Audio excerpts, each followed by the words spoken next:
사랑의 주님 감사합니다. 날 위하여 돌아가신 주님의 십자가 보혈을 생각하면 우리가 이 몸을 드린들, 이 생명을 드린들 우리가 갚을 수 없는 그 은혜를 이 시간에 우리가 묵상합니다. 날 위해 십자가 지심을 감사합니다. 저희들을 위하여 말씀을 기록하게 하시고 말씀을 묵상할 수 있도록 도와주셔서 감사합니다. 다니엘에게 하나님께서 계시하여 주셔서 이 시대를 알게 도와주심을 감사합니다. 이 시간에 하나님께서 저희들에게도 계시의 정신을 더하여 주시옵소서. 성령께서 교회들에게 하시는 말씀을 듣는 귀가 열리게 하여 주셔서 시대를 바로 분별할 수 있도록 은혜 내려 주시옵소서. 마치는 시간까지 주의 성령께서 이 자리에 함께 계셔서 운행하여 주시옵소서. 감사하며 예수 그리스도 이름으로 기도드립니다. 아멘. 자, 계속해서 7장 말씀 보고 있습니다. 자, 오늘 제목 말씀은 네 번째, 짐승 제국과 성도의 나라, 이렇게 제목을 잡아봤습니다. 네 번째, 짐승이 마지막이 되겠습니다. 세상 제국으로서는 마지막이고, 그리고 이제는 우리의 나라, 성도의 나라가 주어지게 되겠습니다.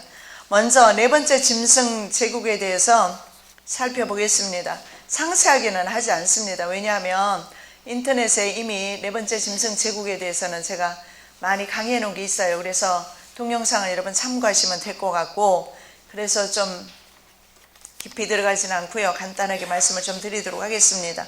자, 지난주에 우리가 본 것처럼 다니엘서 7장의 말씀에 보면 하늘에 내 바람이 큰 바다로 몰려 불 때 큰 내 짐승이 바다에서 나왔다, 이렇게 되어 있어요. 자, 내 바람은 하나님께서 부리시는 사역자이다. 하나님의 사역자가 일을 하시는 겁니다. 이 마지막 때 하나님의 엔드타임을 위해서 준비된 하나님의 천사입니다. 이 사역자 내 바람이 움직이니까 바로 큰 바다에서 큰 바다로 이제 몰려 불죠. 그래서 이 큰 바다는 어떤 의미가 있느냐? 세상의 큰 권세 혹은 이방 세계를 가리킵니다. 바다. 그리고 실제로 당시에는 바다는요, 악이 출몰하는 그런 장소로 많이 봤습니다. 어쨌든 성경에서 말씀하시는 것은 바다에서 내 바람이 바다로 몰려보니까 바다에서 이제 짐승이 나왔다라는 겁니다. 그리고 제가 늘 말씀드렸듯이 이 짐승은 바로 세상 제국을 나타낸다, 이렇게 말씀드렸죠. 자, 그리고 이 큰 내 짐승은 큰 내 제국의 내 왕이다. 그래서 일반 작은 나라들을 가리키는 것이 아니고 가장 큰 나라의 가장 큰 그 내 제국의 왕들인데, 여러분 이제 이해하시죠? 다니엘서 이제 이해 다 하잖아요. 자, 이 네 왕들이 뭡니까? 바벨론, 그 다음에 페르시아, 헬라, 로마. 자, 로마의 이제 후신으로 적그리스도 국가가 나타나게 됩니다. 그래서 과거 로마와 현재 로마, 이렇게 생각하면 돼요. 과거 로마는 말 그대로 로마 제국입니다. 현재 로마는 유로파라고 하죠. 유로파라는 것은 짐승 탄 여자라는 뜻입니다. 유럽. 그래서 오늘날의 유럽 지역이 과거에 로마 지역이었다, 이렇게 이해하시면 돼요. 그래서 금신상에서 보면 두 다리가 발까지 연결되어 있죠. 그래서 마지막 시대는 10발가락 시대다. 다니엘서 2장에 10발가락으로 표현된 그런 제국이 되겠습니다. 자, 그 내 큰 짐승은 세상에 일어날 내 왕이라 다니엘서 7장 17절에서 말씀을 하고 있습니다. 권세 있는 세 왕은 이미 지나갔습니다. 그리고 가장 큰 권세 가진 한 왕이 아직 이르지 아니하였다. 물론 이 네 번째 왕은 지나갔어요. 그리고 새로운 네 번째 왕국에서 나오는 새로운 왕이 되겠습니다. 자, 바로 네 번째 짐승입니다. 이제 네 번째 짐승이 아주 중요한데, 왜냐하면 이 시대에 나타날 것이기 때문에 그렇습니다. 쇠로 된 일을 가지고 있어요. 그래서 파괴력이 아주 강하고 무서운 동물로 지구상에는 존재하지 않는 짐승입니다. 세계 역사상 많은 나라들을 거느리는 적 그리스도의 세력으로 세계 역사상 유례 없죠. 세계 역사상 유례 없는 그런 많은 나라들을 거느리게 될 것이고, 그래서 거느리는 적 그리스도의 세력으로 온 천하를 밟아 부서뜨리기 때문입니다. 그래서 지금까지 나타났던 그 어떤 동물보다도 무섭고, 그리고 동물과 다르다. 이 다른 부분에 있어서는 파괴력이 있어서, 그리고 전 세계를 완벽 통제한다는 데 있어서 다릅니다. 왜냐하면 옛날에 있었던 네 제국, 예를 들어서 바벨론, 페르시아, 로마, 헬라, 로마, 이 지역들은 역시 지역적인 세력이었어요. 전 세계를 통일하지 못했어요. 그러나 마지막 짐승은 전 세계를 통일하는데, 통일하는 방법이 모든 사람들에게 칩을 넣어서 위성으로 이제 70억 인구를 완벽 통제하는 시스템이죠. 그렇기 때문에 이 마지막 이 네 번째 짐승은 네 번째 고대 짐승이기도 하면서 현재 나타나게 되는 로마의 권력을 가진, 그리고 지금까지 나타났던 네 짐승의 특징을, 세 짐승의 특징을 다 가지고 네 번째는 나타나요. 그래서 짐승이 이름이 없어요. 단지 우리가 부르기는 7머리를 가지고 있기 때문에 7머리 10뿔 짐승이다, 이렇게 표현하는 것 뿐입니다. 자, 성경에 다니엘서 7장 23절 24절 우리 다 함께 읽습니다. 모신 자가 이처럼 이르되 넷째 짐승은 곧 땅의 넷째 나라인데 이는 다른 나라들과는 달라서 온 천하를 삼키고 밟아 부스뜨릴 것이며 그 10뿔은 그 나라에서 일어날 10왕이요 그 후에 또 하나가 일어나리니 그는 먼저 있던 자들과 다르고 또 새 왕을 복종시킬 것이며. 자, 다니엘이 분명히 말씀하기를, 저는 성경을 액면 그대로 믿습니다. 여기에 보니까 넷째 나라, 다른 나라들하고 다르다. 그리고 말씀하기는 뭐라고 합니까? 온 천하를 삼킨다. 그래서 온 천하를 그들이 어떻게 삼킬 수 있을까? 삼키기 불가능합니다, 사실은요. 그러나 사람의 몸속에 칩을 삽입한다면 통제할 수 있어요, 위성을 통해서. 그렇기 때문에 가능한 일입니다. 그래서 이 사람 몸속에 칩을 삽입하는 것은 세계적인 프로젝트이기 때문에 반드시 실행될 겁니다. 자, 그래서 온 천하, 바로 그 온 천하를 이제 복속시키는 나라가 될 것입니다. 이것이 바로 넷째 나라이고 넷째 짐승이다.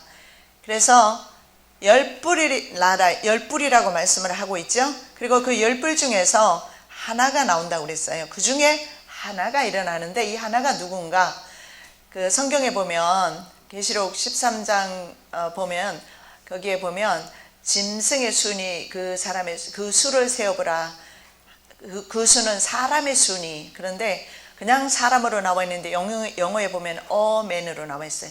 한 사람의 수다. 그래서 어떤 사람은 적 그리스도 세력을 단체로 보는 경우도 있는데 저는 그래서 개인으로 봐요. 왜냐하면 분명히 거기에도 a man으로 나와 있어요. 그러면 표를 받는 사람은 어맨이 누굽니까? 바로 그 사람, 한 사람의 사람이 되는 겁니다. 우리는 한 번 예수 그리스도의 자녀입니다. 그렇죠? 그들도 마찬가지로 그렇게 자기네들 인치는 작업하는 거예요. 하나님께서는 하나님의 영으로 인을 치셔요. 저와 여러분에게 이미 언제? 만세 전에 이미 특정하셨어요. 그죠? 하나님 부르지 아니하시면 하나님 자녀 될 수가 없어요. 아버지께서 내게로 보내셔야 된다고 예수님 말씀하셨잖아요. 아버지께서 보내지 않는 사람은 아무도 내게로 올 수 없다. 분명히 선포합니다. 근데 우리가 아버지 안에 와서 하나님을 아버지로 부르고 있으니 우리는 하나님의 자녀 된 겁니다. That's it. 끝났어요. 우리의 구원은. 그러나 그들은 심지어는 믿는 사람까지도 강제하여서 인위적으로 이제는 사람 몸속에 칩을 삽입할 때만이 통제가 가능해요. 그러면 삽입 안 된 사람은 통제가 안 돼요. 그래서 잡아 이제 구속시키려고 하는 겁니다.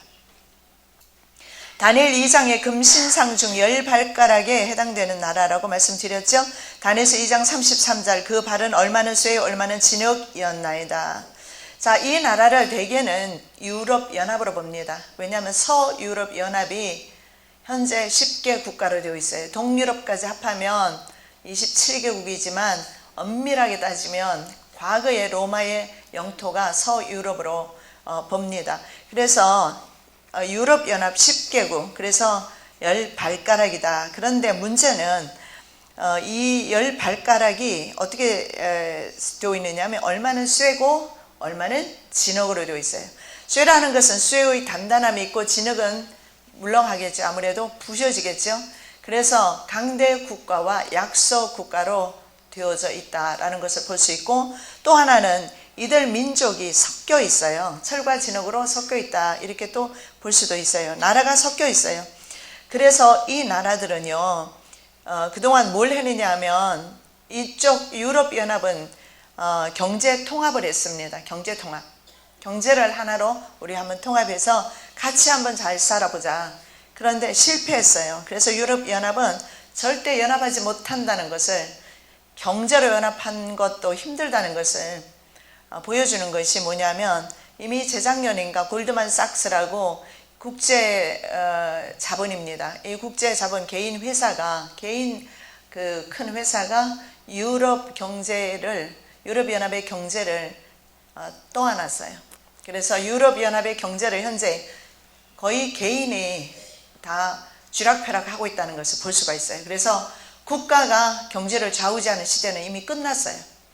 적어도 한 개인이, 그 골드만삭스라는 한 회사가, 내지는 그런 큰 회사가, 다국적 기업이겠죠. 아무래도 이 여러 나라의 기업을 두고 있기 때문에 다국적 기업이라고도 하고, 바로 국제금융자본이라고 하기도 합니다. 이들 세력이 잡고 있어요. 골드만삭스.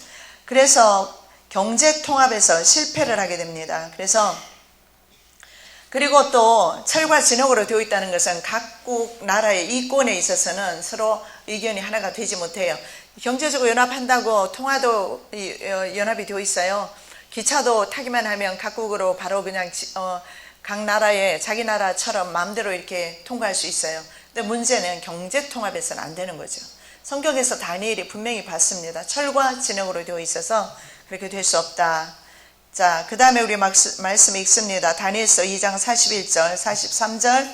왕께서 그 발과 발가락이 얼마는 토기장의 진흙이요 얼마는 쇠인 것을 보셨은즉 그 나라가 나누일 것이며, 왕께서 쇠와 진흙이 섞인 것을 보셨은즉 그 나라가 쇠 같은 든든함이 있을 것이나, 그 발가락이 얼마는 쇠요 얼마는 진흙인즉 그 나라가 얼마는 든든하고 얼마는 부서질 만할 것이며, 왕께서 쇠와 진흙이 섞인 것을 보셨은즉 그들이 다른 민족과 서로 섞일 것이나 그들이 피차에 합하지 아니함이 쇠와 진흙이 합하지 않음과 같으리라. 쇠하고 진흙을 여러분 한번 섞어서 반죽해 보십시오. 절대 섞이지 않습니다. 마찬가지로 이 나라들은 절대로 섞일 수가 없다. 왜냐하면 이권에 있어서도 마찬가지고 민족이 달라요. 특히 경제 부분에 있어서는. 그래서 그 당시에 그 약한 나라들 있잖아요. IMF를 맞을 수밖에 없는 나라들, 그런 나라들을 유럽연합에서 쫓아내려고 했던 적도 있었죠. 왜냐하면 그 나라들 때문에 다른 나라들까지 영향을 보기 때문에 그렇습니다. 자, 넷째 짐승의 권력은 중요한 것이 이것입니다. 하나님께로부터 왔어요. 하나님께서 허락하지 않으면 네 번째 짐승은 권력을 행사할 수가 없어요. 근데 문제는 하나님께서 허락은 하셨는데 일정 기간입니다. 너무 감사하지요. 정해진 시간만큼만 하나님께서 허락하셨어요. 계시록 17장 17절 다 함께 읽습니다. 이는 하나님이 자기 뜻대로 할 마음을 그들에게 주사 한 뜻을 이루게 하시고 그들의 나라를 그 짐승에게 주게 하시되 하나님의 말씀이 응하기까지 하심이라. 이건 하나님의 허락이 있었어요. 하나님께서 그들이 자기 뜻대로 할 수 있도록 그들에게 한 뜻을 주었다. 사실 이게 한 뜻이 전 세계적으로 이루어지기 힘들거든요. 그런데 그들은 신세계 정부라는 한 뜻을 세웠어요. 종교적으로는 뉴 에이지 운동을 통해서, 그리고는 이제는 화폐, 단일 화폐를 통해서, 그리고 WCC를 통해서, 종교연합을 통해서, 그 다음에 이제는 경제는요. 경제는 어떻게 합니까? 단일 화폐를 통해서.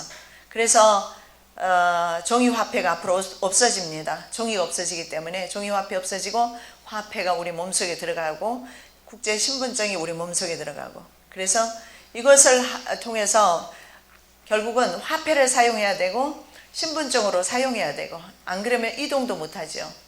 자, 이런 어떤 신분증 역할과 매매 역할을 같이 하게 함으로써 정말 인생이 살아가는 데 있어서 절대적으로 필요한 것들을 이들이 표를 받지 아니하면 못하게 합니다. 표를 받지 않으면. 그렇기 때문에 많은 사람들이 마지막 때 넘어가게 될 것입니다. 그래서 우리가 이 마지막 시대를 분별하는 거 정말 중요합니다. 예수님 말씀하신 것처럼 시대를 분별해라. 분별하고 우리가 깨어서 주님 나라를 준비하는 거 정말 중요한 것 같습니다. 자, 중요한 것은 그들에게 한 뜻을 이루게 하지만 중요한 것은 하나님의 말씀에 응할 때까지라 이렇게 말해요. 그리고 그 다음에 사탄도 용도 네 번째 짐승에게 권세를 주었습니다. 계시록 13장 2절과 4절 우리가 함께 읽습니다. 용이 자기의 능력과 보좌와 큰 권세를 그에게 주었더라. 용이 짐승에게 권세를 주므로 용에게 경배하며 짐승에게 경배하여 이르되 누가 이 짐승과 같으냐 누가 능히 이와 더불어 싸우리요 하더라. 자, 용이 자기의 능력과 보좌와 권세를 주었기 때문에 전 세계 단일 정부가 가능한 겁니다. 세계 정부가 그래서 가능해요. 사탄이 모든 권세를 주었어요. 그리고 그 다음에 용이 짐승의 권세를 주므로 용에게 경배하며 짐승에게 경배하여 이르되 누가 이 짐승과 같으냐. 왜냐하면 전 세계적으로 전무후무한 권력을 쥐기 때문에 절대로 이 짐승과 같은 국가는 없었다. 가장 강력한 국가이다. 이걸 말씀을 하고 있어요. 자, 그 시기는 3년 6개월로 국한됩니다. 이 3년 6개월을 42달이라고 하기도 합니다. 3년 6개월 계산은 42달이죠. 그리고 한때, 두때, 반때라고 합니다. 넷째 짐승이 통치하는 기간은 단지 3년 6개월이다. 그런데 성경에 보면 그 날들을 감하신다 되어 있어요. 그래서 3년 6개월도 우리가 견디지 않아도 될 것 같습니다. 아니면 7년 대환난 중에서 전 3년 반을 감해 주셨는지 그건 몰라요. 아니면 후 3년 반 중에서 환난의 때를 어느 정도 면하게 해주실지. 어쨌든 성경에서는 그 날들을 감해 주셨다. 그렇게 말씀을 하고 있어요. 그래서 그들이 통치하는 기간은 한때와 두때와 반때. 자, 누가 질문하면 이제 알겠죠. 한때는 1년입니다. 두때는 2년입니다. 반때는 6개월입니다. 그래서 합하면 3년 6개월이 됩니다. 자, 다니엘서 7장 25절 시작. 그가 또 때와 법을 고치고자 할 것이며 성도들은 그의 손에 붙임받으오 한때와 두때와 반때를 지내리라. 그 다음 말씀. 내가 들은 자 그 세마포 옷을 입고 강물 위쪽에 있는 자가 자기의 좌우 손을 들어 하늘을 향하여 영원히 살아계시는 이를 가리켜 맹세하여 이르되 반드시 한때 두때 반때를 지나서 성도의 권세가 다 깨어지기까지니 그렇게 되면 이 모든 일이 다 끝나리라 하더라. 다니엘서 12장 7절 반복해서 말씀하고 있습니다. 한때, 두때, 반때. 자, 여기에 말씀에 보면 반드시 성도의 권세가 깨어져야 모든 일이 끝난다. 성도의 권세가 깨어지기 전에 휴거될 것이다. 거짓말에 현혹되지 마시기 바랍니다. 성경 곳곳에서 성도의 권세가 깨어진다고 그랬어요. 그러면 주님 오시기 전에 일어나는 일입니다. 성도의 권세가 깨어지고 그 다음에 주님이 오시게 된다는 것을 볼 수가 있어요. 세상 역사가 그때서야 끝이 나고 다니엘서 9장 24절에도 보면 모든 이상과 이윤이 응하는 때가 바로 7년 대환난을 포함한 70일회가 끝날 때, 세상 역사가 끝난 후에 이제 예수 그리스도께서 오신다. 모든 이상과 예언이 응하고 기름 부음 받은 자가 오실 것이다. 그랬기 때문에 반드시 성도의 권세가 깨어져야 한다. 지금은 어떻습니까? 아직은 깨어지지 않았어요. 지금은 핍박 단계가 아니죠. 아직은 아니에요. 그러나 반드시 그날이 온다는 것을 말씀을 하고 있습니다. 그 다음에 3년 6개월을 42달이라 하기도 합니다. 시작. 성전 바깥마당은 측량하지 말고 그냥 두라. 이것은 이방인에게 주어선즉 그들이 거룩한 성을 42달 동안 짓밟으리라. 요한계시록 11장 2절 말씀입니다. 자, 42달도 3년 6개월입니다. 42달을 이방인 그냥 두라는 겁니다. 성전 바깥은 측량하지 말아라. 그 다음에 계시록 13장 5절 또 짐승이 과장되고 신성모독을 말하는 입을 받고 또 42달 동안 이 일할 권세를 받으니라. 계시록 13장 5절 3년 6개월입니다. 자, 그렇다면 이때 성도들은 그럼 어떻게 될 것인가? 그 전에 반드시 성도의 권세는 깨어지고 성도가 모여서 예배하고 지금처럼 이렇게 자유롭게 하나님을 예배하고 그렇게 하기는 힘들어질 겁니다. 그때가 되면. 어떻게 될 것인가? 우리가 어떻게 그럼 이 험악한 세월을, 이 험나는 세월을 살 것인가? 저는 주님의 따로 인도하시는 보호처, 예비처를 믿습니다. 바로 그것이 성도들이 따로 양육받는 시기다. 저는 그렇게 보는데, 자, 출애굽한 이스라엘 사람들을 남자 장정만 60만 3,550명이었어요. 60만 3,550명. 여자 아이들을 다 포함하면 200만 명. 그 사람들이 아무것도 가지고 나온 게 없어요. 금원 부치는 금원 그런 것들은 보화들은 좀 가지고 나왔지만 음식은 발효시키지 않은 떡 한 덩이 정도 들고 나왔을까? 없어요. 뭘 먹었을까요? 안 궁금해요 그거? 여러분 하나도 안 궁금하죠? 성경 읽어도 그냥 오직 믿습니다입니까? 네, 믿음대로 될 줄로 믿습니다. 네, 믿음대로 될죠. 주님 말씀대로 우리의 믿음대로, 네, 성경 기록된 대로 그대로 믿죠. 그럼 200만 명 무엇으로 살았을까요? 200만 명도 살리셨어요. 하나님께서 성경에 보면 신발도 떨어지지 않았다, 헤어지지 않았다고 그랬어요. 하늘에서 하나님께서 빵을 내려주실 거예요. 우리는 밥 내려주실 거예요. 서양 사람들은 빵 내려주실 거고, 그리고 저들에게 우유를 주실 거고 우리에게는 국을 주실래나? 네, 하나님께서 때를 따라 주실 겁니다. 네. 광야에서 먹였습니다. 그 다음 말씀 우리가 읽어보겠습니다. 계시록 12장 14절 시작. 그 여자가 큰 독수리의 두 날개를 받아 광야 자기 곳으로 날아가 거기서 그 뱀의 낯을 피하여 한때와 두때와 반때를 양육받으며. 자, 여기 보십시오. 분명히 한때와 두때와 반때가 성도, 이때는 후 3년 기간을 가리켜요. 왜냐하면 전 3년 반은 한때, 두때, 반때 말 사용 안 하고 42달 사용하잖아요. 전 3년 반은 1261, 1이라는, 1은 해입니다. 달은 두 달은 어둠을 가리켜요. 그래서 1260일 보통, 그러면 42달은 후 3년 반을 가리켜요. 자, 후 3년 반 동안에 성도들이 있어서 세상에 있다는 것을 보여주고 있어요. 그래서 이 성도들이 세상에 있으면서 이 성도들이 하나님의 방법으로 양육받는 것이 나와 있어요. 자, 그 말씀이 바로 12장 14절. 자, 우리 다시 한번 읽을까요? 큰 독수리의 두 날개를 받아 광야 자기 곳으로 날아가 거기서 그 뱀의 낯을 피하여 한때, 두때, 반때 양육받는다. 여기서 보면 큰 독수리의 날개를 받아서 광야 자기 곳, 그건 아무도 몰라요. 주님만 아시겠죠? 그 뱀의 낯을 피해서, 뱀이 역사하고 뱀의 역사가 시작되는 때가 후 3년 반이에요. 하나님께서는 딱 후 3년 반만, 42달만 그들에게 주었어요. 그래서 42달 동안만 그들이 역사하고 권세를 부리는 거예요. 그 권세가 아주 그냥 가공할 만한 그런 권세를 가졌다 할지라도 중요한 것은 42달에 국한된다는 거예요. 그리고 이 42달은 하나님께서 하나님의 방법으로 하나님의 정해놓은 장소에서 하나님께서 먹이시는데 하늘에서 만나 내려주실 겁니다. 반석에서 샘물 나오게 해 주실 겁니다. 그렇게 해서 양육하실 거예요. 여러분 믿으시고 대신에 그것만 믿고 게을르시면 안 돼요. 예. 자, 네 번째 짐승의 특징에 대해서 한번 좀 살펴보도록 하겠습니다. 자, 이 짐승은 다른 모든 짐승 제국들과는 좀 다르다 계속 말씀드렸어요. 자, 함께 봉독합니다. 내가 본 짐승은 표범과 비슷하고 그 발은 곰의 발 같고 그 입은 사자 입 같은데 용이 자기의 능력과 보좌와 큰 권세를 그에게 주었더라. 계시록 13장 2절.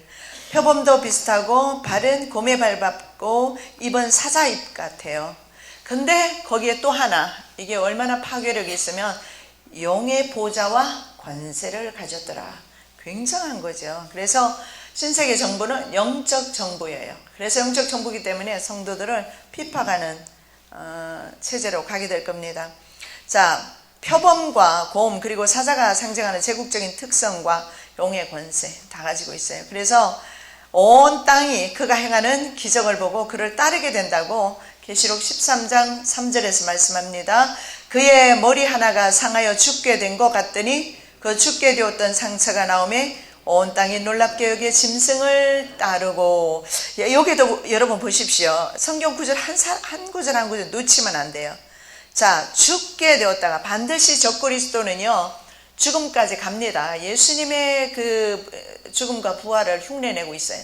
죽음까지 가요. 갔다가 중요한 것은 다시 부활하는 모습을 드러내요. 그래서 온 땅이 따르게 될 것이다. 예수 믿는 사람이나 안 믿는 사람이나 따르게 될 것입니다. 중요한 것은 믿는 모양 가지고는 안 된다는 거죠. 다니엘서 7장 7절입니다. 내가 밤 환상 가운데 그 다음에 본 넷째 짐승은 무섭고 놀라우며 또 매우 강하며 또 쇠로 된 큰 이가 있어서 먹고 부서뜨리고 그 나머지를 발로 밟았으며 이 짐승은 전에 모든 짐승과 다르고 또 10뿔이 있더라. 계시록 요한이 말하는 모양과 다니엘이 말하는 모양이 똑같음을 보게 됩니다. 7장 19절입니다. 이에 내가 넷째 짐승에 관하여 확실히 알고자 하였으니 곧 그것은 모든 짐승과 달라서 심히 무섭더라. 그 이는 쇠요 그 발톱은 노신이 먹고 부서뜨리고 나머지는 발로 밟았으며 확실히 좀 알아보려고 다시 봤는데 역시 그랬다. 바로 이가 쇠로 되어 있어요. 발톱은 노스로 되어 있어서 다른 국가들을 굴복시키는 권세가 있는 것을 보게 됩니다.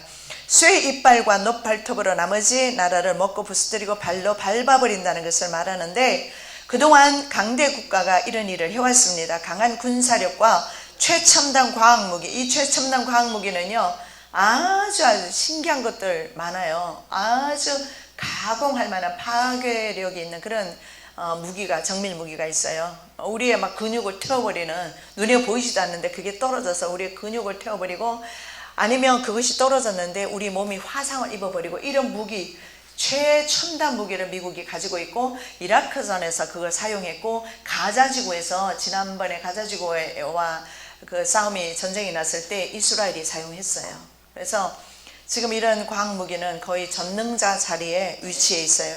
그리고 미국의 군사력도 그러한 전능자 위치에 있었어요. 그래서 그들이 했던 것이 뭐냐면 어떻게 파괴를 했느냐, 어떻게 부셔버렸느냐, 이런 작은 나라들을 한 나라도 현재는 남김이 없이 이렇게 군사력을 가지고 정밀 무기를 가지고 때려 부시는 일을 해왔어요. 어느 나라에서 우리 우방이라고 생각하는 그런 미국과 서방 국가에 의해서, 우리는 서방 국가를 생각하고 우리 미국을 생각하면 우방이라고 생각하잖아요.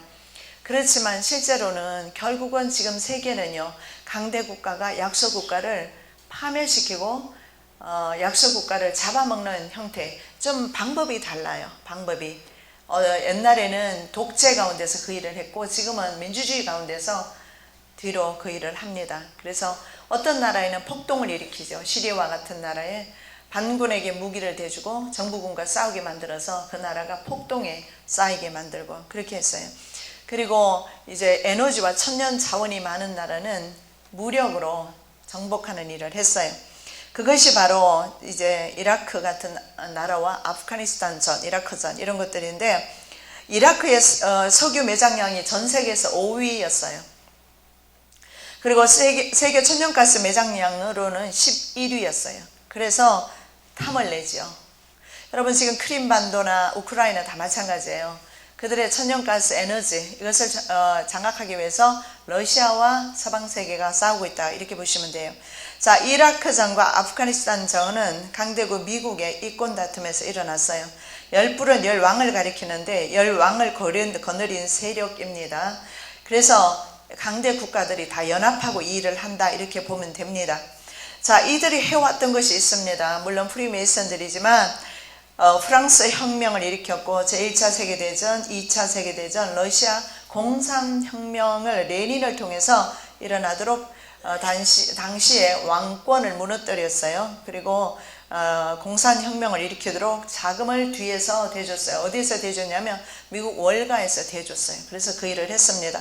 그리고 공산혁명이 일어났고 중국의 공산당 집권하면서 엄청난 수많은 인민들이 숙청을 당하면서 죽어갔어요. 그 일도 바로 뒤에서 이제 조종을 했고요. 한국 동란, 캄보디아, 라오스, 베트남을 둘러싼 30년이 넘는 통칭 인도차이나 전쟁이라고 합니다. 월남전이라고 하기도 하는데 인도차이나 전쟁에서 이들은 엄청난 부를 축적을 했습니다. 30년이 넘는 동안 전쟁을 통해서 이들이 국제 군산복합체라고 합니다. 이들이 했던 것은 전쟁터마다 전쟁 무기를 대주면서 돈을 벌어요. 그리고 이제 국가가, 미국 같은 경우에 군인들을 파견하기 위해서는 국가가 돈이 필요하잖아요. 그래서 그 돈을 미국의 연방준비은행이 바로 이들의 조직기관 아닙니까? 그래서 연방준비은행에 돈을 빌려야 돼요. 그래서 미국이 천문학적 숫자에 빚을 졌어요. 그래서 미국이 땅덩어리가 엄청 큽니다. 달려가도 우리가 살던 데서 LA까지 가려면 일주일을 달려가야 돼요. 그 정도 큰 나라예요. 그리고 동부에서 서부까지 가려면 더 걸리겠죠. 우리는 동남부니까. 그 큰 나라가 큰 나라이지만 그 큰 나라가 사실은 개인 은행, 그 큰 나라를 다 팔아도 이 개인 은행 FRB에 빚을 갚을 수가 없어요. 나라를 팔아도, 땅을 다 팔아도. 많은 사람들이 자기 이름으로, 자기 명의로 집 짓고 자기 거라고 살지만 사실은요, 다 이런 금융가들, 국제금융가들의 것임을 알 수가 있어요. 다 이들이 바로 마지막 이 짐승, 네 번째 짐승이 세계 정복을 위한 세계화 과정 중에 일어난 사건임을 아셔야 합니다. 그리고 현재 말이죠. 더 나아가서 중국과 소련의 공산체제를 무너뜨렸어요. 1989년부터 1991년까지 3년 동안 동구 공산권이 다 무너졌어요. 그 무너지게 한 것도 바로 이들의 뒤에서 작업을 했습니다. 그러면서 여러분 아시는 대로 중국이나 그 다음에 공산권이었던 나라에 뭐가 들어가느냐면 서방의 자유시장 경제가 들어갑니다. 그때는 공산치하에서 사유재산 같은 것도 없고 그랬잖아요. 근데 이제는 자유롭게 시장 경제 활동을 할 수가 있고, 그리고 서구의 그 자본주의 그런 사상들이 들어갔어요. 자, 우크라이나 한번 보시기 바랍니다. 우크라이나는 원래 소련 연방 중에 하나였어요. 그런데 이 소련 연방 국가들은요, 에너지와 천연 자원을 서로 공급하고 수요하는 입장에서 서로 상부상조하고 있었어요. 거기다가 민족성이나 문화 이런 것들이 거의 서로 공유하는 그런 나라들입니다.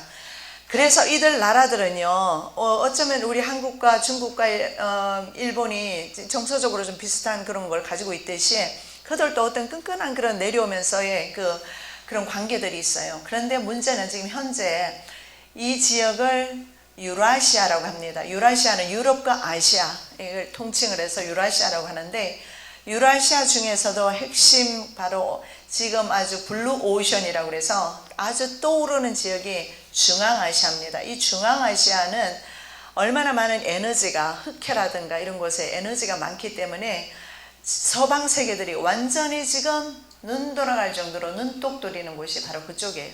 그래서 그쪽에 앞으로 세계대전이 일어나게 되는 겁니다. 천연 자원이 굉장히 많아요. 석유 자원이 거기 다 있어요. 러시아가 석유 자원 1위입니다. 그리고 사우디아라비아가 2위인가 그렇죠. 그러니까 그쪽에 다 몰려 있어요. 그렇기 때문에 마지막 때는 이제는 에너지가 고갈되어 가니까 에너지 전쟁이 일어나게 됩니다. 자, 우크라이나 같은 경우에 우크라이나에 크림반도가 있었어요. 그런데 크림반도가 독립을 선언했어요. 그러면 뻔한 겁니다. 서방 세계에서 바람을 불어넣었다, 이렇게 러시아 쪽에서는 보고 있어요. 그래서 독립을 했는데 어떻게 했습니까? 러시아가 크림반도를 삼켜버렸어요. 그래서 신문에 보니까 그런 내용이 있더라고요. 이제 오바마 대통령과 러시아 푸틴 대통령이 주고받은 내용인데 이런 내용이 있어요. 오바마가 왜 거기에 군대를 주둔하느냐 질문을 했던 것 같습니다.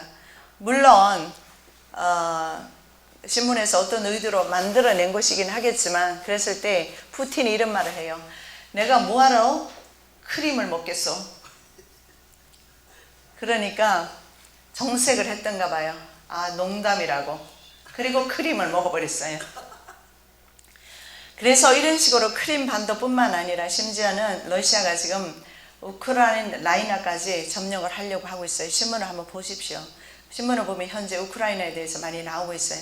그렇게 해서 이것을 계속해서 이 유라시아 지역 중에서 중앙아시아를 중심으로 해서 러시아와 그 다음에 서방세계와 미국이 연합한 것이, 여러분, 그것이 바로 나토입니다. 현재 그래서 나토와 러시아와 격돌을 하고 있어요. 그래서 신냉전 체제다 이렇게 말하고 있어요. 지금 뭐 이 시간에 다니엘서 하면서 좀 어려운 정치 이야기를 하는데요. 조금만 들어도 여러분 이해하실 겁니다. 저게 도대체 왜 저런 일이 일어나느냐, 여러분 궁금하지도 않으셨어요? 않으시겠지요? 근데 우리가 좀 알아야 될 필요가 있어요. 성경적으로 성경 예언의 말씀이 나는 이걸 보면서 성취되고 있는 걸 보거든요. 그래서 서방 쪽에서는 현재 미국과 나토의 미국과 유럽이 연합을 해서 지금 중앙아시아를, 유라시아를 먹어 들어가고 있어요. 이미 미국은 많이 이미 정복을 한 상태예요. 그러다 보니까 더 이상 러시아가 좌시하지 않아요. 그래서 러시아와 서방 세계가 격돌은 불가피하게 됐어요. 그래서 지금 다시 냉전 체제로 들어갔어요. 옛날에 소련과 미국이 서로 견제했잖아요. 그때가 냉전 시대였어요. 근데 끝났거든요. 소련의 붕괴로. 근데 지금 다시 러시아가 부상해요. 중국이 급부상했어요. 여러분, 이것을 보면 저절로 그렇게 중국이 부강하게 될까요? 돈이 많아졌을까요? 러시아가 갑자기 저렇게 강력해질까요? 저는 반드시 뒤에서 이런 네 번째 짐승 제국의 세력들이 돈을 주어서 계속해서 지원을 함으로써 일어난다. 왜냐하면 지금까지 역사가 그랬거든요. 그렇게 해서 격돌을 하게 되면 에스겔 38장에 보면 공마국 전쟁이 나오는데 이것이 바로 세계대전이 될 겁니다. 이 세계대전에서 주체가 되는 나라가 바로 러시아입니다. 곡의 나라죠. 곡. 그래서 러시아를 중심으로 해서 중국 군대와 그 다음에 아랍민족 이슬람이죠. 그들과 이스라엘 산에서 에스겔 38장 말씀해 보면 이스라엘 산에서 격돌하게 되어 있어요. 39장, 38장 마지막 공마국 전쟁에 대해서 다 나와 있는데 거기서 격돌하게 됩니다. 그런데 그때 서방세계, 아니요, 이스라엘이 이기죠. 이스라엘의 핵무기가 200개가 넘어요. 그래서 핵무기로 이기게 됩니다. 그런 내용이 나와 있어요. 그래서 지금 이렇게 갑자기 그러지 않았는데 러시아가 저렇게 강대 국가가 아니었잖아요. 작은 나라였는데 지금 스스로 푸틴은 자르, 황제라고 스스로 생각하면서 전제 정권으로 돌아가고 있어요. 전제 정치로. 과거에 그런 자르가 통치하던 전제 정권으로 돌아가면서 강력하게 규합하고 있어요. 그러면서 그 지역에서 탈러시아 하는 나라들, 바로 중앙아시아에 있는 탈러시아 하는 나라들을 계속해서 규합을 하는데 그 중에 하나가 우크라이나가 친서방 탈러시아 이렇게 해버렸어요. 그러니까 우크라이나를 공략할 수밖에 없고, 그래서 러시아는 이런 식으로 서서히 이제는 동진을 하면서 나중에는 3차 전쟁이 불가피하게 일어나게 될 것입니다. 그래서 성경에 나오는 에스겔 38장의 내용이 이루어진다고 이렇게 보시면 되겠어요. 자, 네 번째 짐승은 또 개별 국가들을 세계 정부에 종속시키는 체제를 위해서 그동안에 각국의 자급자족 시스템을 파괴하는 일을 했습니다. 뭘 했느냐면 농업국가를 몰락시켜서 제조업 등의 공업국가로 만들어서 수출에 의존하게 했습니다. 자, 이런 나라들은 IMF가 보면 수출 경제 위주의 국가는 자국의 통화 가치가 떨어지면서 자멸하게 되어 있어요. 자, 예를 들어 보겠습니다. 우리나라를 농업이 지금은 23%가 안 돼요. 23%조차도 외국 기업의 다국적 기업의 식량회사 기업의 씨앗을 사야 돼요. 재래 씨앗으로 농사 짓지 않아요. 해마다 사야 돼요. 비료까지. 그래서 우리의 모든 먹거리가 90% 이상이 외국 식량 기업 그들에게 달려있어요. 그들이 씨앗을 안 주고 식량을 안 주면 우리는 굶을 수밖에 없는 그런 시스템으로 지금 가 있어요. 자, 예를 들어 보면 우리 IMF가 왔어요. 우리나라의 통화 가치를 원래는 그러지 않았는데 저들이 국제금융자본이 그렇게 했어요. IMF가 그렇게 했어요. 우리나라를 돈의 가치를 절반으로 떨어뜨려 버렸어요. 국제사회에서 우리나라 돈의 가치가 절반밖에 안 됐어요. 그러면 예를 들어서 1,000만 원어치를 내가 수출을 했어요. 그런데 IMF가 딱 오니까 돌아오는 돈은 1,000만 원이 아니에요. 반이 딱 돌아와요. 그렇게 되니까 기업들이 어떻게 됐어요? 다 도산을 한 거예요. 이때 도산할 때 다국적 기업이 우리나라 기업을 심지어는 은행까지 다 집어삼켰어요. 그래서 오늘날 우리나라의 대기업들 중에 많은 기업들의 주주가 심지어는 그 주식이 외국인이 다 가지고 있어요. 50%만 넘으면 그들이 모든 주도권을 행사할 수 있는 거 아시잖아요. 다 그렇게 넘어가 있어요. 사장은 우리나라 사장일지라도 말이죠. 어떤 것은 오너가 바뀐 것도 많아요. 자, 이런 식으로 각 나라의 자급자족 시스템을 파괴하는 것은 뭐냐면 스스로 농사만 지어 먹고 살 수 있거든요. 농사 지으면 살 수 있잖아요. 근데 그걸 못 지어 먹게 만드는 겁니다. 그렇게 해서 자기네들이 자기네들이 씨앗과 자기네들이 주는 그 식량을 사 먹으라는 거예요. 자, 그러면 표를 안 받으면 못 사 먹잖아요. 그래서 이 일을 하는 겁니다. 그래서 사탄에게서 온 권세이기 때문에 경제, 정치, 문화 할 것 없이 모든 것이 다 연합해서 어디로? 엔타임으로 가고 있어요. 막을 길이 없어요. 하나님이 허락하신 시간이고 용이 그들에게 권세를 주었기 때문에. 그래서 각국에 있잖아요. 여러분 한번 농업국가 한번 생각나는 거 말씀해 보세요. 아르헨티나, 칠레 엄청 풍요했어요. 근데 자급자족 거의 10%도 안 돼요. 그들 나라 다 그렇게 농업국가들을 몰락을 시켜버렸어요. 그런 일들을 뒤에서 했어요. 이들이. 자, 넷째 나라는 다니엘서 2장 40절 이렇게 말합니다. 강하기가 쇠가 트리니 쇠는 모든 물건을 부서뜨리고 이기는 것이라. 이겨버린다고 그랬어요. 쇠가 모든 것을 부수는 것 같이 그 나라가 강대국가가 문나라 약소 국가들을 부서뜨리고 찌을 것이다. 영어에 보니까 break and smash everything 이랬어요. 그 나라의 모든 것을 smash 가루로 만들어버리는. 이 가루로 만드는 것은 우리가 어떻습니까? 식량을 갈고 할 때 그 곡식을 갈 때 쓰는 단어잖아요.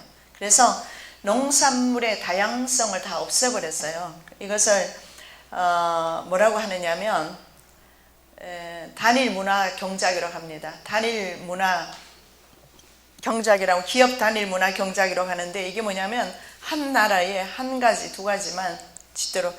근데 우리나라는 여러분이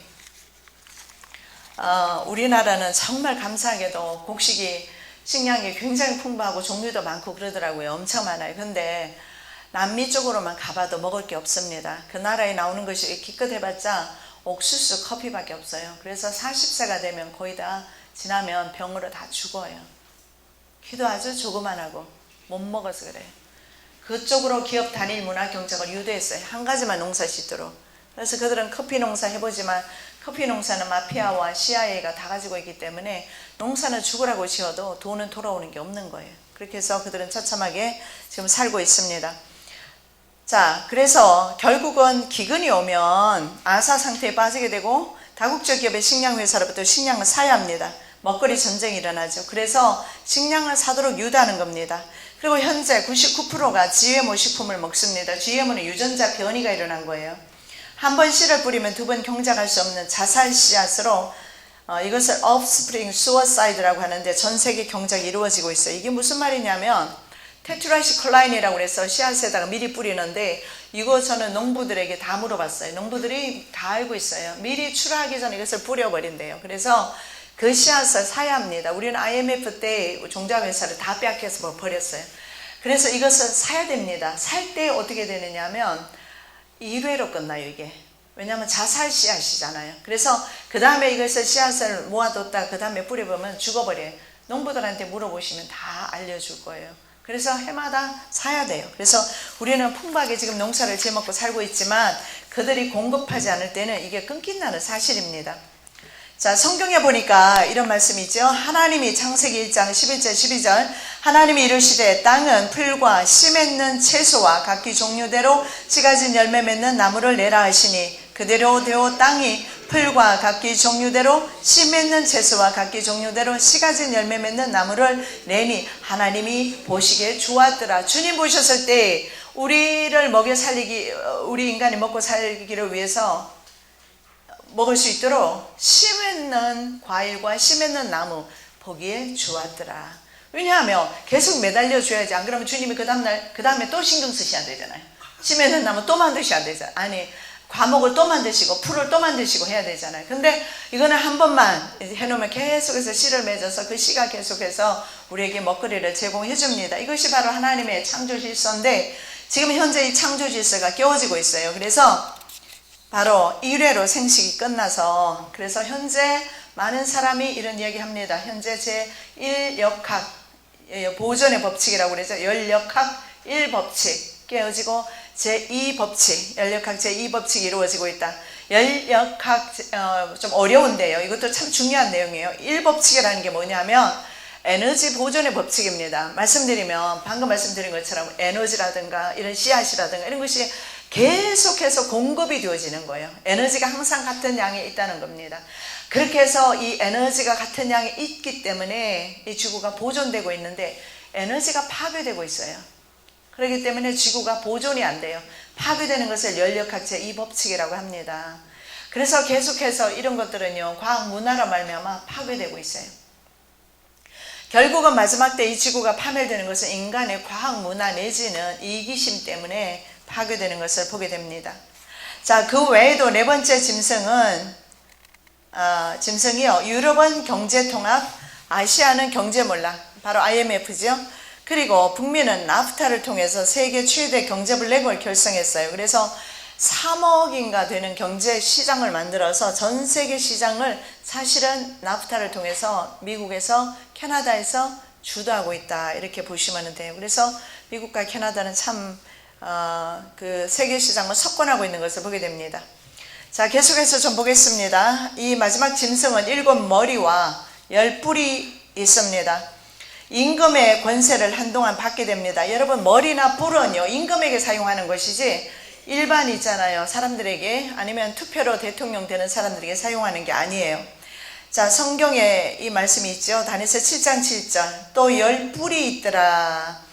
계시록 17장 12절, 내가 보던 10뿔은 10왕이니 아직 나라를 얻지 못하였으나 다만 짐승과 더불어 임금처럼 한동안 권세를 받으리라. 자, 하나님이 한동안 권세를 주셨기 때문에 그렇습니다. 그래서 바로 7머리와 10뿔이 있다는 것은 그들이 왕족이라는 것과, 그래서 일반인이 아니에요. 그래서 우리가 적그리스도는 뭐 교황도 적그리스도라고 하는데 아니에요. 성경에는 분명히 7머리 10뿔, 10뿔은 10왕이다, 성경에 그렇게 나와 있잖아요. 왕족 가운데서 반드시 나온다는 걸 볼 수가 있고, 특이하게 유럽연합은 거의 왕족 체제를 거의 유지하고 있어요. 아닌 곳도 있지만 그럼에도 불구하고 그런 나라들, 그리고 옛날에 바로 로마라는 나라로 하나로, 로마가 옛날에 여러 민족이 섞여 살았었거든요. 게르만 민족이 침입을 했고, 한족이 게르만 민족을 이동을 시켜서 게르만 민족이 들어와서 오도아케라는 사람의, 깨로라는 사람에 의해서 점령을 당하거든요. 그래서 로마가 여러 민족이 섞여 있었어요. 자, 계시록 13장 1절, 내가 보니 바다에 산 짐승이 나오는데 뿔이 열이요 머리가 7이라. 그 뿔에는 10왕관이 있고 그 머리에 대는 신성모독 하는 이름들이 있더라. 왕관을 보면 그 사람이 바로 누굽니까? 왕족이라는 것을 알게 됩니다. 그래서 적그리스도는 종교 지도자가 아니고 정치 지도자로서 왕족 가운데서 나온다는 것을 볼 수가 있어요.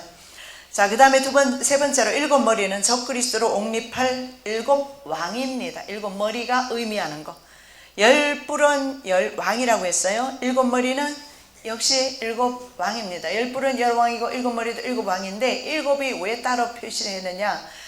이 7머리, 바로 7왕이 적그리스도를 투표에서 찬성 투표를 던져요. 유럽연합에서 앞으로 7대3으로 총통이 되는 사람이 있으면 그 사람은 적그리스도일 것입니다. 왜냐하면 여기 성경에 보니까 반드시 반대표를 던지는 것이 어디 나와 있느냐면 스가랴 말씀에 하고 나와 있어요. 자, 그러면 새 뿔이 그 전에 제거되는 게 나와요. 자, 좀 어려운데요, 잘 들어보세요. 7머리 10뿔이라고 그랬어요. 10뿔 중에서 3개가 제거됩니다. 그럼 몇 개가 남죠? 7이 남아요. 그래서 7대3으로 총통이 되는 사람, 그 사람이 바로 적그리스도다. 그런데 그러면 새 뿔은 누구냐? 유대인들, 메시아닉 주 랍비들은 이 새 뿔을 사자, 표범, 곰으로 보는데요. 사자는 영국으로 보고 표범은 프랑스, 곰은 독일로 봅니다. 이들이 반대표를 던지는데, 예를 들어서 찰스 왕태자가 적그리스도라면 왜 그에게 반대표를 영국이 던지는 것인가? 왜냐하면 프리메이슨이 왕실입니다. 그 정치권하고는 다르다는 것을 볼 수가 있어요. 그래서 정치권에서 반대하지 않을까 싶고, 또 다른 의견도 있습니다. 사자는 영국 통일이 되고 표범은 독일, 곰은 러시아로 보는 경우도 있더라고요. 그리고 미국은 독수리로 보는 견해가 있습니다. 그래서 이것은 진리가 아니니까 중요하진 않습니다만 중요한 것은 성경에서 이렇게 말씀을 합니다. 또 그것의 머리에는 10뿔이 있고 그 외에 또 다른 뿔이 나오매. 요 다른 뿔, 이 뿔이 뭡니까? 적그리스도임을 알 수가 있어요. 왜냐하면 세 뿔이 그 앞에서 빠졌다. 왜? 한 뿔이 나오면서 10개 뿔이 있어요. 그런데 작은 뿔이 하나 쏙 나오더니 3개 뿔을 갖다가 어떻게? 빼버렸어요. 힘을 뺀다는 겁니다.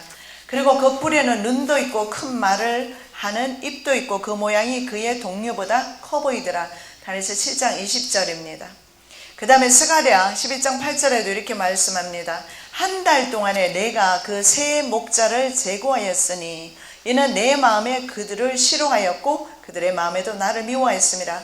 자, 여기에 보면 그들이 나를 미워하고 내가 그들을 미워하니까 세 목자는 성경에서 말하는 우리 예수님 목자를 가리키는 것도 아니고 아니면 교회 종교 지도자를 가리키는 것이 아닌 것을 보게 됩니다. 그래서 새 목자를 끊었다는 것은 새 왕을 끊었다. 그렇게 봅니다. 자, 그 다음에 네 번째 짐승을 성경에서는 작은 뿔이라고 그렇게 말합니다. 작은 뿔. 그래서 세 번째 짐승 방금 본 것처럼 읽었잖아요. 한 작은 뿔이 나왔잖아요. 그래서 작은 뿔이라고도 부릅니다. 네 번째 짐승 가운데서 나오는 적그리스도 세력이겠죠. 적그리스도를 작은 뿔이다. 물론 네 번째 짐승은 7머리 10뿔로 보고 그 중에서 나오는 한 작은 뿔을 말하는 겁니다. 자, 10개 국가 중에서 3개가 먼저 나오고 그 3개를 한 개 뿔이 뽑아버렸다. 자, 7장 8절 좀 전에 우리가 읽었던 말씀인가요? 내가 그 뿔을 유심히 보는 중에 다른 작은 뿔이 그 사이에서 나더니 첫 번째 뿔 중의 셋이 그 앞에서 뿌리까지 뽑혔으며 이 작은 뿔에는 사람의 눈 같은 눈들이 있고 또 입이 있어 큰 말을 하였더라. 이것이 바로 사람인 것을 볼 수가 있어요. 눈도 있고 입도 있고. 그런데 앞에 나와 있는 뿔. 그래서 이 뿔은 10왕이라고 했지 않습니까? 10왕, 10뿔. 그렇기 때문에 왕들을 내지는 제국이 이런 강대 국가가 약화돼요. 자, 지금은요, 유럽연합의 견인차 역할을 하는 국가가 독일, 프랑스, 영국입니다. 이 세 국가가 없으면 유럽연합은 저절로 와야 될 정도로 견인차 노릇을 하고 있어요.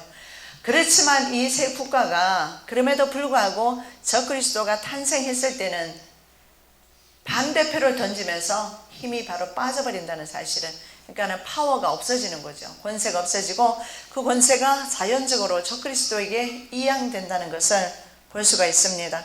자, 작은 뿔은 적그리스도를 가리키는데요. 자, 요한 1서 2장 18절입니다. 아이들아, 지금은 마지막 때라. 적그리스도가 오리라는 말을 너희가 들은 것과 같이 지금도 많은 적그리스도가 일어났으니 그러므로 우리가 마지막 때인 줄 아노라. 마지막 때 적그리스도가 온다. 그 당시에도 적그리스도라고 칭하는 그런 사람들이 있었던 것 같습니다. 하나의 모형이겠지요. 그러나 마지막 적그리스도 한 사람, 그 나머지는요 거짓 선지자들이 되겠죠. 마태복음 24장 5절 말씀에 많은 사람이 내 이름으로 와서 이르되 나는 그리스도로 하여 많은 사람을 미혹하리라. 마지막 때 일어난 현상입니다. 자, 작은 뿔이 바로 적그리스도임을 알 수가 있어요. 그 다음에 작은 뿔은 성경에서 뭐라고 표현하느냐? 멸망에 가증한 것이라 이렇게 표현을 합니다. 이 멸망이라는 것은 말 그대로 망하는 것이죠. desolation이라고 하는데 멸망, 그리고 abomination이라는 것은 가증된 것이라고 하는데 이 가증한 것은 우상을 가리킵니다. 멸망당할 우상이라 이렇게 표현하고 있어요. 멸망에 가증한 것은 반드시 패망하게 될 우상이다. 여기서 분명한 것은 예수님께서도 이 말을 사용하셨거든요. 그래서 이 세상 세력에서 네 번째 짐승 제국에서 나오는 적그리스도는 적그리스도를 멸망에 가증한 것이라고 표현해요. 그렇다면 여기서 벌써 그 이름에서 볼 수 있듯이 이것은 반드시 멸망한다 라는 것을 알 수가 있어요. 반드시 멸망해요. 그가 장차 많은 사람들과 더불어 한 일의 동안의 언약을 굳게 맺고 그가 그 일의 절반에 제사와 예물을 금지할 것이며 또 포악하여 가증한 것이 날개를 우지하여 설 것이며 또 이미 정한 종말까지 진노가 황폐하게 하는 자에게 쏟아지리라 하였느니라 하니라. 다니엘서 9장 27절이죠. 예, 여기에 멸망에 가증한 것 나오지요. 가증한 것, 포악하여 가증한 것이 날개를 의지하여 설 것이다. 그리고 마태복음 24장 15절 예수님께서 다니엘의 말씀, 이 말씀을 인용해서 말씀하셨어요.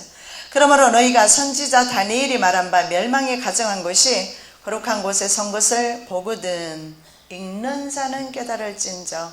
그 다음에 보면 산으로 도망해라 뭐 이런 말씀이 나옵니다. 자, 그래서 성경에 가정한 것은 우상은 적그리스도이고 적그리스도는 우상이기 때문에 이것은 반드시 깨어진다라는 것을 볼 수가 있어요. 자, 그리고 이 작은 뿔 적그리스도는 왕위를 이어받지 않는 왕자여야 됩니다. 왕족에서 반드시 나와야 돼요. 왜냐하면 일반 평민 가정에서 나오지 않습니다. 성경 읽어보겠습니다. 또 그의 왕위를 이을 자는 한 비천한 사람이라 나라의 영광을 그에게 주지 아니할 것이나 그가 평안한 때를 타서 속임수로 그 나라를 얻을 것이며 다니엘서 11장 22절 나라의 영광 그에게 주지 아니한다. 여기 보면 받지 못한다. 영어 성경에는 그렇게 되어 있어요. 나라의 영광을 받지 못해요. 왜 그러냐면 부모 왕이 자에게 줘야 되는데 주지 않고 있거든요. 근데 여기는 왕위를 이을 자가 비천하다고 그랬으니까 이 사람은 가난하고 이 사람 이름 없는 사람이다 아니면 천한 사람이다 그게 아니고 아까 말씀드렸던 것처럼 멸망받을 가증한 것이기 때문에 비천하다 표현하고 있어요. 그런데 평안한 때는 저는 생각할 때 바로 이 민주주의 때를 생각을 합니다. 이 민주주의 이 평안한 때 나라를 속임수로 물론 투표를 통해서 오르긴 하겠지만 그들에게는 전 세계를 움직이는 금권이 있잖아요. 자본력이 있잖아요. 그것 가지고 그들은 전 세계를 장악하게 될 겁니다. 자, 중요한 것은 반드시 고대 로마 혈통에서 나와야 합니다. 왜 그러냐면 자, 금신상에서 다니엘서 2장의 금신상에서 보면 이 두 다리에서 이어서 10발가락까지 나옵니다. 그래서 다리는 고대 로마를 가리키고 10발가락은 유럽을 가리킵니다.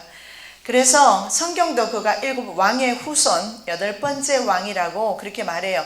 자, 계시록 17장 10절 11절 이건 아주 중요한 내용입니다. 우리가 함께 봉독합니다. 또 7왕이라 5은 망하였고 하나는 있고 다른 하나는 아직 이르지 아니하였으나 이르면 반드시 잠시 동안 머무리리라. 전에 있었다가 지금 없어진 짐승은 8째 왕이니 7 중에 속한 자라. 그가 멸망으로 들어가리라. 자, 7왕이 있는데 5은 이미 망했어요. 요한 시대 보는 겁니다. 요한이 5은 망했고 하나는 지금 있는 왕이에요. 그렇다면 바로 그 누굽니까? 네로왕 황제가 되겠죠. 그리고 이제 앞으로 하나가 오게 되는데 이것이 바로 8번째 왕이 될 것이다. 문제는 7에 속한 자다 이렇게 나와 있어요. 영어 성경에 보면 belongs to the 7 나와 있어요. 7에 속한 8번째 왕이다. 반드시 그래서 고대 로마 혈통을 가진 사람 중에서 나오게 될 겁니다. 그래서 왕족 가운데서 나오면서 로마의 혈통 가운데서 찰스 황태자가 바로 로마의 혈통을 가지고 있어요. 윌리엄이 만일에 된다면 윌리엄은 9번째가 돼요. 그래서 윌리엄은 아닌 것 같습니다. 이 부분에서 사람들이 놓치는 것 같아요. 분명히 8번째 왕이 적그리스도다. 요한은 그렇게 보고 있습니다. 자, 근데 이 왕은요 여자를 돌아보지 않고 적그리스도죠. 작은 뿔이죠. 여자를 돌아보지 않고 조상의 신도 따르지 않습니다. 자, 대신에 세력의 신을 믿습니다. 그 세력의 신이 뭡니까? 사타니즘이에요. 사탄을 섬겨요. 자, 다니엘서 11장 37절 38절 그가 모든 것보다 스스로 크다 하고 그의 조상들의 신들과 여자들이 흠모하는 것을 돌아보지 아니하며 어떤 신도 돌아보지 아니하고 그 대신에 강한 신을 공경할 것이요 또 그의 조상들이 알지 못하던 신에게 금은 보석과 보물을 들여 공경할 것이며 영국은 대대로 성공회입니다. 그러나 현재 찰스 왕태자는 성공회를 따르지 않고 세력의 신 다른 신을 섬긴다고 합니다. 그 다른 신이 이제 제우스 신 같은 그런 사타니즘이죠. 다 사탄을 섬기는 것을 하고 특히 여자들이 흠모하는 거 여자들이 흠모하지만 돌아보지 않아요. 그것을 반드시 적그리스도는 그래요. 왜 그러냐면 사악합니다. 감정이 없죠. 그래서 여자를 돌아보지 않고 그래서 저는 생각할 때 다이나비가 저는 암살당했다고 생각하거든요. 근데 실제로 그 암살에 가담했던 사람들이 증언을 했어요. 그 부인이. 그래서 그 신문에 난 것을 봤어요. 아마도 거역하는 삶을 살았기 때문에 그러지 않을까 싶습니다. 오죽하면 그 왕궁에서 뛰쳐나왔겠습니까? 아마 남편의 사랑을 받지 못해서. 제가 봤을 때는 지금 있는 여자는 더 그냥 엉망진창인 여자를 데려다 놓고는 좋다고 사는데 아마도 그 여자도 사랑을 받지는 못할 거예요. 넷째 짐승은 반드시 바다에서 올라와야 돼요. 근데 예로부터 사람들은 바다에서 악의 세력이 출몰하는 것으로 여겼습니다. 영국이 사면이 바다로 되어 있어요. 유럽연합 국가들도 지중해에 모두가 다 인접했어요. 한 국가도 지중해에 인접하지 않는 국가가 없어요. 자, 성경에 나와 있습니다. 계시록 13장 1절 내가 보니 바다에서 한 짐승이 나오는데 뿔이 10이요 머리가 7이라 그 뿔에는 10 왕관이 있고 그 머리들에는 신성모독하는 이름들이 있더라. 자, 여기서 보니까 바다에서 나온다. 자, 이것이 나오면 자신을 예배하게 합니다. 이게 문제입니다. 자신을 예배하게 해요. 자, 하나님을 예배하는 대신에 자신에게 예배를 요구합니다. 데살로니가후서 2장 4절 말씀입니다. 그는 대적하는 자라 신이라고 불리는 모든 것과 숭배함을 받는 것에 대항하여 그 위에 자기를 높이고 하나님의 성전에 앉아 자기를 하나님이라고 내세우니라. 성전에 후 3년 반에 앉습니다. 그 일의 절반에 제수와 예물을 금지한다. 다니엘서 9장 27절에 나와 있어요. 그래서 후 3년 반 딱 되면 전 세계 사람들에게 명령을 내려요. 자기를 예배하라고. 표 받은 사람은 예배하겠죠? 안 받은 사람은 안 하겠죠? 그러니까 표적이 되는 겁니다. 하나님께 드리는 제사를 드리지 못하게 해요. 다니엘서 9장 27절 한 일해 동안에 언약을 굳게 맺고 그 일의 절반의 제사와 예물을 금지한다. 자, 마지막 이제는 이 시대가 끝난 후에 짐승 제국이 끝난 후에는 성도의 나라, 영원한 나라가 있어요. 마지막 나라입니다. 자, 이 나라는 세상 제국은 성도와 싸워서 반드시 이기죠. 계시록 13장 7절 내가 본 적이 이 뿔이 성도들과 더불어 싸워 그들에게 이겼더니 다니엘서 7장 21절. 자, 계시록 13장 7절 또 권세를 받아 성도들과 싸워 이기게 되고 각 족속과 백성과 방언과 나라를 다스리는 권세를 받으니. 자, 성도와 싸워서 반드시 이긴다. 그렇게 되어 있어요. 자, 문제는 성도와 싸워서 이기지만 중요한 것은 생명책이 기록된 사람은 짐승을, 기록되지 않은 사람이 짐승을 예배하지 생명책이 기록된 사람은 예배 안 합니다. 계시록 13장 18절 죽임을 당한 어린 양의 생명책의 창세 이후로 이름이 기록되지 못하고 이 땅에 사는 자들은 그 짐승에게 경배하리라. 우리와 상관없지요? 생명책의 기록은 언제 되는 겁니까? 창세전에 된 겁니다. 그래서 마지막 때 최후 승리 우리는 할 것입니다. 왜냐하면 생명책에 이름이 기록되어 있기 때문에. 그런데 세상 우리가 살면서 핍박은 당연히 받을 수밖에 없는 이유가 있어요. 예수님께서 말씀하셨어요. 우리나라는 세상 제국이 아니기 때문에 그렇다. 너희 나라는 세상이 아니다. 너희는 세상에 속한 사람이 아니다. 그래서 핍박한다. 그러니까 나라가 틀려요. 제가 미국에서 살았지 않습니까? 서름이 많았어요. 여러 가지로 어려움도 많지요.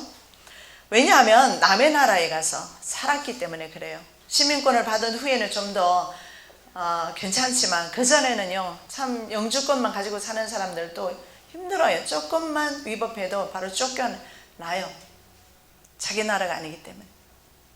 자, 요한복음 15장 18절 19절 함께 봉독합니다. 세상이 너희를 미워하면 너희보다 먼저 나를 미워한 줄을 알라. 너희가 세상에 속하였으면 세상이 자기의 것을 사랑할 것이나 너희는 세상에 속한 자가 아니요 도리어 내가 너희를 세상에서 택하였기 때문에 세상이 너희를 미워하느니라. 여러분 미움 받으시면 하나님의 선택자임을 아시기 바랍니다. 평화로운 민주주의 시대에 깨와 속임으로 많은 사람을 멸하고 하나님을 대적하며 성도들을 괴롭게 할 것입니다. 그러나 아까 말씀드렸던 것처럼 그 권세는 깨어집니다. 제한적이고 깨어져요. 그가 꾀를 베풀어 제 손으로 속임수를 행하고 마음에 스스로 큰 채하여 또 평화로운 때에 많은 사람을 무리를 멸하며 또 스스로 서서 만왕의 왕을 대적할 것이나 그가 사람의 손으로 말미암지 아니하고 깨어지리라. 하나님께서 그 권세를 깨어버리시겠다. 다니엘서 8장 25절. 그래서 예수께서 잠깐의 생명 보존하려고 영혼까지 멸망당하는 일 생기지 않도록 경고하고 있어요. 몸은 죽여도 영혼은 능히 죽이지 못하는 자들을 두려워하지 말고 오직 몸과 영혼을 능히 지옥에 멸하실 수 있는 이를 두려워하라. 마태복음 10장 28절. 그리고 이제 마지막 때가 되면 성도들이 나라를 차지하게 됩니다. 다니엘서 7장 26절 27절. 그러나 심판이 시작되면 그는 권세를 빼앗기고 완전히 멸망할 것이요 나라와 권세와 온 천하 나라들의 위세가 지극히 높으신 이의 거룩한 백성에게 붙임받으리니 그의 나라는 영원한 나라이라. 모든 권세 있는 자들이 다 그를 섬기며 복종하리라. 자, 다니엘서 19장 20절. 짐승이 잡히고 그 앞에서 표적을 행하던 거짓 선지자도 함께 잡혔으니 이는 짐승의 표를 받고 그의 우상에게 경배하던 자들을 표적으로 미혹하던 자라. 이 둘이 산채로 유황불 붙는 못에 던져지고. 자, 우상에게 경배하던 자, 거짓 선지자 다 유황불못에 간다고 말씀을 하고 있습니다. 세상 제국처럼 절대로 우리나라는 멸망하지 않습니다. 영원한 나라입니다. 다니엘서 7장 22절입니다. 애착부터 항상 계신 이가 와서 지극히 높으신 이의 성도들을 위하여 원한을 풀어주셨고 때가 이르매 성도들이 나라를 얻었더라. 한 장 더 있습니다. 계시록 17장 15절. 일곱째 천사가 나팔을 불며 하늘에 큰 음성들이 나서 이르되 세상 나라가 우리 주와 그의 그리스도의 나라가 되어 그가 세세토록 왕노로 다시리로다 하니. 아멘. 우리의 영원한 나라 바라보시고 세상에서 끝까지 승리하시기를 예수님의 이름으로 축복합니다. 사랑의 예수님 감사합니다. 오늘도 다니엘을 통해서 계시의 말씀, 요한을 통해서 계시의 말씀 주심을 감사합니다. 잠깐의 생명을 보존하기 위하여서 세상과 연합하지 않기를 원합니다. 하나님을 배도하지 않기를 원합니다. 마지막까지 최후 항전할 수 있도록 셈과 능력 도하여 주시옵소서. 감사하며 예수 그리스도 이름으로 기도드립니다. 아멘.